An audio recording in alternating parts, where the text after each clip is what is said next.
Hello everybody, welcome back to another episode of Dr. Movie. The show that I do while I'm spinning my wheels, driving back and forth, because I spend so much time in a car. It's a perfect time to talk about some movies. Kind of been doing a lot of giallo stuff lately, which are Italian murder mystery movies, if you don't know what that means. Got a pretty good run going of some Argento stuff, some Bava stuff, and didn't want to leave out another one of my favorite directors for a totally different reason than why I like the other ones I've talked about, but can't leave out Lucio Fulci. And not only is this one of his best movies, I think it's one of the best giallo movies ever made too, in my opinion. That's just me. But we're talking about Don't Torture A Duckling from 1972. And again, these names can throw you, right? I remember kind of passing on this one when it came out, when Anchor Bay re-released everything, right? That's when I kind of latched onto a lot of these. And I remember passing on it because the name, I was just like, what? And don't let this name throw you, right? That's kind of the secret to all of these murder mystery stories, right? Because it's going to tie into something that has to do with what they're going to find in the story. But this one's really well done. It's got an ending that, to me, is kind of unforgettable for some different reasons.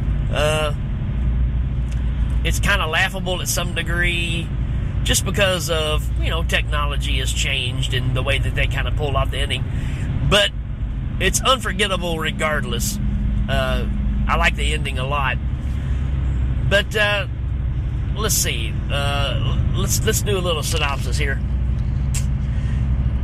A reporter and a young woman investigate a series of child murders in a remote town. Yep. So somebody's killing these young boys in a small town in Italy. So you're already dealing with something pretty taboo when it comes to movie making. Even in today's society, you don't make movies where you're killing a bunch of kids, right? That's just kind of a no-no. If you go back and watch even like your Friday the 13th and stuff, Jason never really killed any kids. He went after the teenagers, right? And I know they put a motive behind that, but, if you're a killing machine, do you really care? But I think for the movie watcher, that was just a taboo subject, so you kind of stayed away from it. And like I said, even by today's standard, you don't do this. This came out in September 29th, 1972. That's my birthday. I was 2 years old when this came out. And, again, Italian flick. So it's got its own little spices to it that are probably unusual to an American audience. So somebody's killing the kids. Is it the greasy, nerdy guy that's roaming around town and being a peeping Tom? Is it the hookers that are driving around a little Fiat car? Is it Barbara Boucher, who's in this movie, who is smoking hot and really disturbing because she's very flirty with young boys? If you see this movie, you'll know exactly what I'm talking about.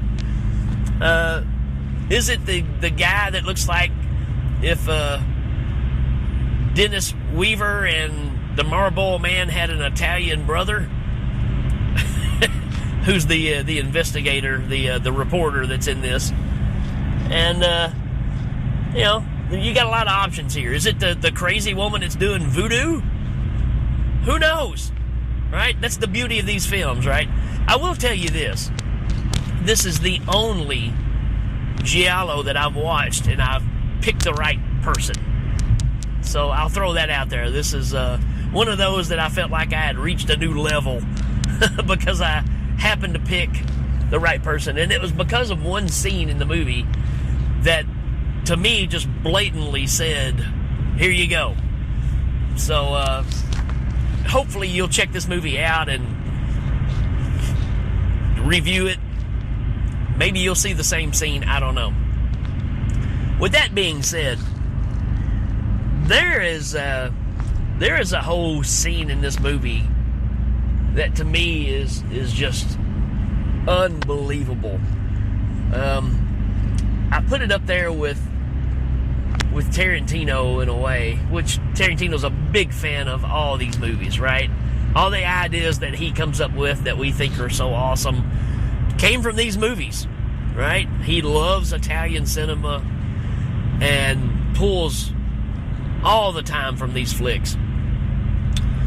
But there's a scene where somebody admits to killing the kids.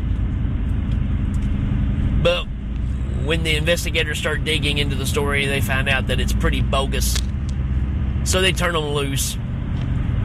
But what happens is the word gets out on the street that it was this person.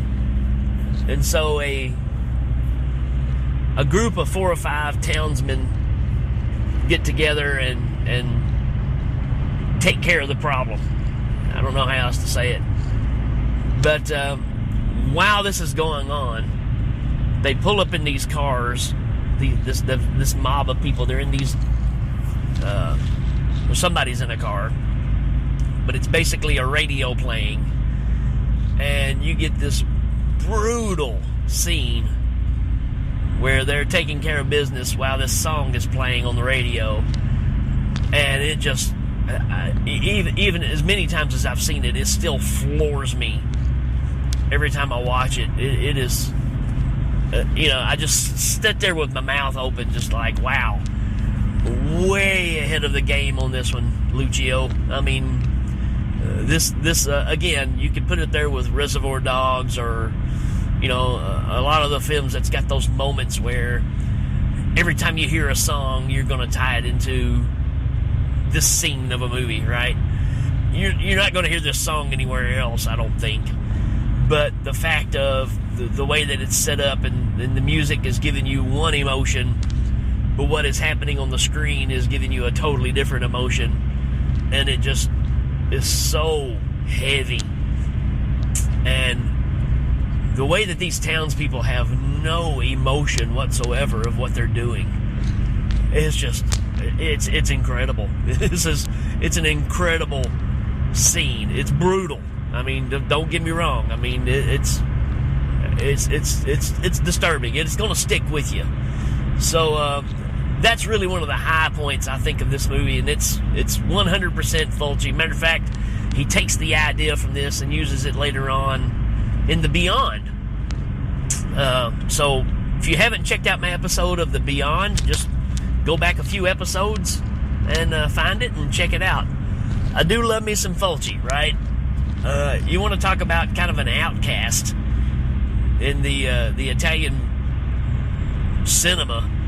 Well, I don't know that he's necessarily an outcast, but he definitely was making movies that were making people going, what in the world is this, right? So this one's great. This is a great murder mystery. I think you should check it out. I give this a 4 out of 5. That's how highly I think of this movie. Haven't watched it in a long time, and it still holds up. It's such a well-made movie, and that's kind of hard to say when it comes to Fulci. I mean, he always delivers on the screen, but usually dialogue is an issue. This one, it's not. It holds up really well. And it could be maybe some outside writers. Maybe he picked up the story and just ran with it. It wasn't one of his own creations. That may have something to do with it. But this is a very solid flick. And again, just don't let the name keep you from checking it out. I mean, this is a great movie, really, to get into the giallo genre as well. But again, you're dealing with a subject that's you feel like you're watching something that maybe you shouldn't, because again, you're killing 8, 9, 10-year-old boys in this movie, and it's a pretty heavy subject, right? And you've got a lot of strange things, a lot of red herrings for sure. But a lot of interesting characters that kind of plod this thing along. But yeah, there's the voodoo lady. Now, when I said voodoo, when the movie starts, she's kind of out in a field, and she's digging, and she digs up a skeleton of a baby. It's obviously been buried a long time ago, and obviously there's some kind of connection here because she knew where it was. And from there, we start getting scenes of her making these wax figures, like little voodoo dolls, and putting pins in them and stuff, and doing these ceremonial things. So, that's something to really drive this story forward and get you thinking about what's happening here. So, again, these are so hard to talk about and not give anything away. I have to rethink everything I'm going to say because I'm afraid I'm going to slip and give something major away. But that's kind of your setup for the beginning of the movie is she's making these figures, and all of a sudden these boys are starting to get knocked off. And that's pretty brutal too, because, one lady goes down to the well to, get some water, and, there's a dead kid floating in the well. So, there's a lot of brutality here. It's not as gory as most of the Fulci stuff. This is 72, so this is early on before he starts making, the Gates of Hell trilogy and all that kind of stuff. So he's not quite at that level yet. I mean, he's obviously been making movies for quite a while. But this one's not as brutal, except for the scene I was talking about a while ago in the cemetery, graveyard, whatever, when that mob's attacking the person. That thing's pretty brutal, right? And so, again, I can't recommend this movie enough. You need to check it out. This is a great gateway movie to get you into Italian cinema and the giallo genre. So there you go. It's on Tubi. Again, that's why I like recommending these, because you can instantly go and check them out for free. All you're losing is some time, right? But give this one a chance. I think you're going to be really surprised at how good of a movie this is. And that's something I struggle with some of these giallos, right? Because, all you're trying to do, you start getting all the copycat movies, right? Because they're just grabbing every story and trying to make it. So, but I really think this one kind of stands on its own, and I don't really know of another one that's kind of like it. The only other vibe that I get that kind of, you could pair this up with Alice, Sweet Alice, and have a pretty good viewing of a couple of movies that tie in pretty good together, especially with all the Catholic stuff as well that's, embedded in all of this, right? So there you go, folks. Check it out. Don't Torture a Duckling. Don't let the name throw you. Check it out. I give it a high rating, and hopefully you'll check it out and let me know what you think about it. Or if you've got recommendations for other movies you want me to cover, feel free to share. I'm here to entertain myself and yourself. So there you go, folks. Till then, we will check you later.